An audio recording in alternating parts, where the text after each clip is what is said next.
here this morning, and I'm delighted to be joined by someone returning to the breakfast show. It's Ceri Ashe. Very good morning to you. Good morning. So lovely to be back. It is so lovely to have you. The sun is shining, and you have got one of your pieces coming to Milford Haven next week. How cool is that? Yeah, it's super exciting. So my first ever Welsh language play is coming to the Torch next Wednesday. Is that the 9th next Wednesday? The 9th, yeah. Yeah. So it's with a company called Theatre Barrack House, who tour Welsh language theatre across Wales. So it's 3 short half-hour plays, and mine is called 99er, and it's set in an ice cream van in Pembrokeshire. Yeah, and even though it is all in Welsh, it's comedic and it's very heightened, and you do get an English precis. So if English listeners are thinking, "Oh, I won't go and see that," like I would say it is accessible, especially if you're learning Welsh. Like I've got a dysgwr, a learner, as a character in my play, and I'd say it's quite physical, all of the plays. So I think we kind of have a laugh anyway. So it's very exciting. Well, as a Welsh learner, I'm very excited, and we were just talking off air actually about the ability for people to kind of to feel a story, and for actors to tell that story. You could still get the gist and understand enough of it, can't you? Yeah, I mean it's like opera, isn't it? Or like I don't know. I'm trying to think. Sometimes I watch a foreign film, and in the end, like I don't end up watching the subtitles. You just kind of feel it. But also, like we were saying, I think with the Welsh language, like I come from a non-Welsh speaking family. I lived in London for 17 years. When I started to write in Welsh, I was like, I'm not good enough. My Welsh isn't perfect. But actually, like plays are written in the way people speak. So like mine's a bit Wenglish, and my mutations were all over the place. But then like when we redrafted it with the artistic director Betsan, she corrected the mutations that she cared about, or she was like, "Oh, we need to change that," and I was like, "Yeah, no worries." So I think it's nice, like that. I think Welsh language theatre is opening up to be much more sort of in tune with the way people are speaking Welsh today, because like languages change and evolve. Mm-hmm. And particularly looking at all of our dialects around the whole of Wales, because of course you're touring this. We just happen to be one of the stops along the way. And you mentioned your show there, 99er, but of course it's 3 dramas that are coming to the stage. What can you give us an insight about what people can expect on the overview, and then we'll come back to 99er and some of the stories that might have similarities to what you just talked about there. Yeah, do you know? It's awful. I don't actually know that much about the other 2 plays because they were all rehearsed separately. It's awful. I do know that they're both very funny, and I'm actually scared because, oh gosh, baby brain, I should know the other 2 authors. I know Carwyn, Blayney. Yeah, and Kai Llewelyn Evans. Thank you for saving me. So we were all on Radio Cymru chatting recently, and then we were all like, "Oh my god, it is actually quite scary because they're billed as comedies. If nobody laughs, plus if someone is like gets more laughs than yours, you're like, oh, mine wasn't very funny." So I'm hoping like mine's first. So you set the tone. Bob, like being funny. Yeah, it's a funny one. And also, like after I wrote it, then I was like, oh, mine's actually about grief and death. It's not that funny, but then actually in the way it's delivered, because those things are quite linked. Like often you deal with like hard things through comedy. But I know that one is set it's like a radio interview, and one is set in like it's about housemates and like tricky housemates. But I know that it's the same set for the 3 shows, and the actors are all in at least 2 plays each.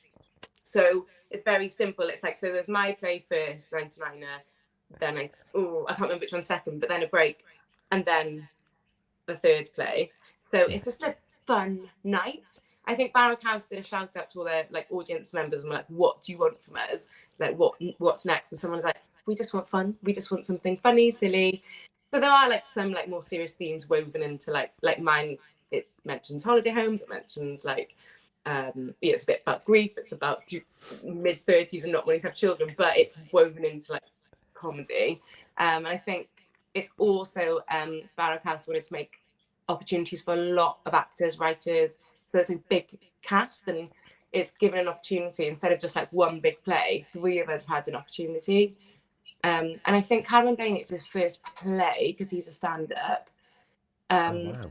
And it's my first Welsh language play. Yeah. So it's given us all a platform, which is exciting.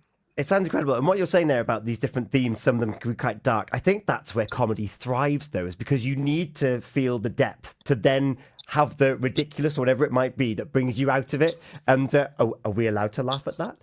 Yes. I'm just looking here. Carwyn Blayney, since breaking up with his girlfriend, Winnie Guion, realizes that he cannot afford to live alone. Thankfully, his old friend Llewelyn needs a place to stay. But are things really over between... It is Guion, yeah, Guion and Winnie. A comedy about three selfish people fighting over accommodation during the cost of living crisis. So there's your serious with the ridiculous going on. Yeah. And then, so that's Whiskey. And then you got Dishgled. This is Carwyn and Evans. The charismatic shock jock Tel Tozer excites her devoted listeners daily on Taran FM with her savage comments on modern life. But when a young guest with an alternative perspective on the world and the sins of the past enters the studio, is there a danger that Del's own history will be put under the spotlight? Uh-oh. And 99er Gan Ceri Ashe. When Ellen's father dies suddenly, she jumps on the next train from London back to Pembrokeshire and finds herself working in the family's ice cream shop. When you're young and imagine being 30, you think, wow, everything will be sorted. A house, a job, no overdraft. Blink and bam, it's your 30s and not much has changed. And Ceri, we were just talking off air. Is there some similar themes? Or were there similar themes? I was saying, I'm so excited to be on this morning because I have a 10-month-old baby. And so I got out of bed this morning. He woke up every 2 hours. So I was like, I'm going to go and have a shower and put some makeup on, take the baby down. And I'm in the office and I might pretend that this interview is like 3 hours long. And so I wrote it pre-having a baby, pre-meeting my partner and moving to Wales. And I was living in London, was single. And was at that point where I was like, I'm actually really happy just being an artist. And like everyone was on my back about, you need to settle down and you need to do this. And I was like, I think one of my messages is like, if you want to settle down and have a baby and have 5 kids, 10 kids, 1 kid, fine. But if you don't, it's also fine. And I think people think that you're not happy if you haven't got a kid. And whilst I am very happy with a baby, I just think there's something about being mid-30s and people asking me these questions that are just so personal. And you're like, whoa, like, so yeah, Llewelyn is me kind of parallel lines of like mid-30s, doesn't want to have a baby, living in London. She's a visual artist. She's based loosely on myself, but what's been really nice is that having written Bipolar Me, which was so based on myself, this is just made up. Like my father hasn't passed away. I did work in an ice cream van years ago, and that kind of sparked this idea. But yeah, Llewelyn's like loosely based on myself and kind of what I was thinking at the time, but it's just made up. Although whenever I had a 10-minute play with Theatre Cloyd called Truth or Dare, which is about 2 sisters warring over inheritance, and my sister was like, you're the fun one that went to Australia and I'm the boring one. And I was like, but I've never lived in Australia and mum hasn't died. This is made up. And she was like, But then my mum was like, this is me and Uncle Alan. And I was like, it's so funny because even though it's always made up, now you can realise that you're like, oh yeah, that's... And this play is exciting because whilst it's made up, it is based in Pembrokeshire, and Manclochog, where I grew up, is mentioned. The Globe is mentioned. And it's written in... talking about dialect, it's written in North Pembrokeshire Welsh dialect. So instead of like... Cold in Welsh is oer, the official word, but we say weird. Or yesterday in Welsh is ddoe, but we say dwe. Okay. So we've got that North Pem's unique dialect in it, which is also really exciting. And Gareth Bale, he just smashes that character.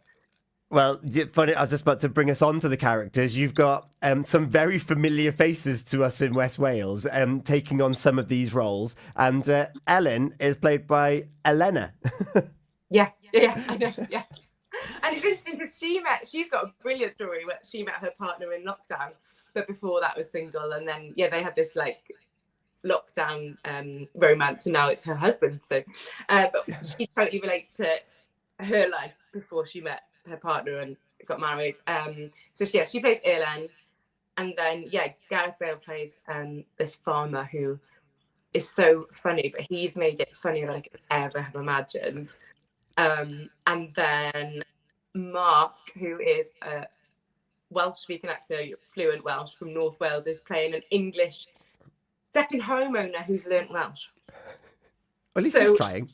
Yeah, he's brilliant, and he's like, he's so good. Like he's like, oh, hyfryd, edrych ar y môr trwy'r dydd. And but then what the joke is that the Welsh learners in Welsh is better than the farmers. So the Welsh learner Frederick is looking for the word for cyfrifiadur computer, and he's going cyfrif, and the farmer's there with a ice cream and goes computer because and he's like, that's the word, computer. And so like hopefully that'll get a laugh, because like my mum's learning Welsh and her Welsh is actually better than mine. And when she asks me to like help with her homework, I'm like, I'm a professional Welsh playwright and I don't know actually. I don't know. I just know it. It's there. Say the English word with an O on the end. Old school Welsh. I love that. I think there's going to be so many themes, whether it's mid-30s, without child, that sense of identity and belonging. It was like, I'm London, I'm city. It's like, actually, I'm home. Like, we don't know the ending of how this goes. We know your ending in this parallel universe. But what does Ellen decide to do? And the fact that you've got three wonderful actors. Of course, Ellen was in the pantomime over Christmas. Elena. She was in pantomime over Christmas. Gareth John Bale. They won an award for Grav. At an event in the last couple of days. He's been on the Torch Theatre. Well, it was born there. There's some real familiar faces. They know this area. Your show is based on Pembrokeshire. I imagine there's a lot of heart that's gone into these characters as well. Oh yeah, like I'm in it for the early days of rehearsals, and I sat back and was just listening to it, and I was like, oh, it's honestly better than I thought it could have been, because the actors are so talented. And like in full, transparency, I started to write to make more opportunities for myself as an actor, but it's been absolutely lush to just see these characters come to life and just sit back and be able to watch it, and also like listen and be like, oh, that doesn't work, let's edit that, which you can't really do when you're acting yourself. And then also, the Torch Theatre has been such a huge part of my journey as an actor. Like I literally stood on that stage when I was 14 doing Shakespeare for Schools, playing Macbeth in an all-girls cast, and I was like, this is what I want to do. And ironically, although I did love being in London and, worked doing fringe theatre and bits here and there, I've actually worked more since coming home to Wales than I ever have. And the Welsh art scene, both English language and Welsh language at the moment, I think is just so exciting to be a part of. There's so much going on. There's really exciting stuff happening. And I think Welsh language theatre is telling stories that are like current and important, and obviously it's important to look at the old stuff, the Mabinogi and all that beautiful heritage, but other stuff that's really exciting. So and hopefully it's such a nice feeling to have something like the Torch on your doorstep, and it's the first time Barrack House have toured to the Torch. And I think with like the new Welsh school opening in Pembroke and the Torch pantomime have spatterings of Welsh, and I just think it's really exciting. And I know Tim who leads the youth theatre, if the children want to communicate in Welsh and do any bits in Welsh, like it's an exciting time to like hopefully not always see Pembrokeshire as like all the Welsh stuff goes to North. We are going to Muldan, but I shouldn't say that. Go to the Torch. But it is also coming south, and I just think that's really exciting, because it's exciting that the Welsh language is being used more in previously more English areas, for me anyway. Yeah. And of course, with a Llais on S4C, and you've got other theatre productions throughout the whole of South Wales. Martin Sheen's put his big boots in the ring as well. There's a lot to celebrate of Welshness and Welsh stories, and as you say, modern stories, a new take on what it means to be Welsh. And we can help support that by getting tickets and going next Wednesday. If people want to get tickets, how can they do that? So the Torch Theatre website, or popping into the Torch, or obviously giving them a call. And I will be in the bar afterwards hosting a relaxed post-show chat. So it won't be serious. It's just, grab a drink and come say hi, or ask any questions about the play. It's God, I feel awful. I didn't know enough about the other two shows, but I blame Baby Brain. Well, but no, I know that they're very funny. We can go and find out for ourselves. It's going to be really exciting. And I think it's nice because they're all different, and also really nice to see, the actors have got a lot to do because they've got to play two very different characters. Apart from actually Gareth Bale is acting in mine and directing one of them. So he's only in one. He gets off lightly, but he's in yours, which is really cool. Matt, Matthew Page has been watching on, saying, hello, Ceri. I think you know Matt from The Torch. Amazing. Torch is lovely to have you. I've watched many pantos with you in it. Of course, you were the evil one a couple of years ago, weren't you?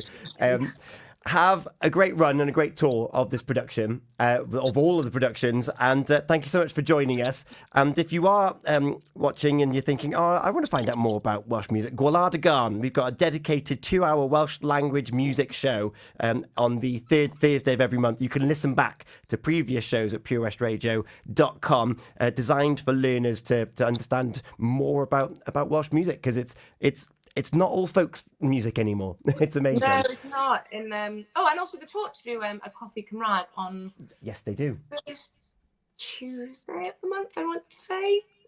We'll find out. Have a look at the Gwlad y Gân pages on our website, because Thomas Hopkins, the host of that, is part of the Learn Cymraeg So Benbro network. Ceri, thank you so much for joining us here this morning. Have a great one. I can't wait to find out how it all goes. Thank you for having me. It's been a dream having half an hour to myself chatting to you. You're very welcome. If anyone asks, the interview lasted 2 hours.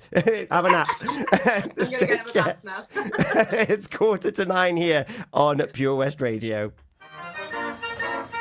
Folly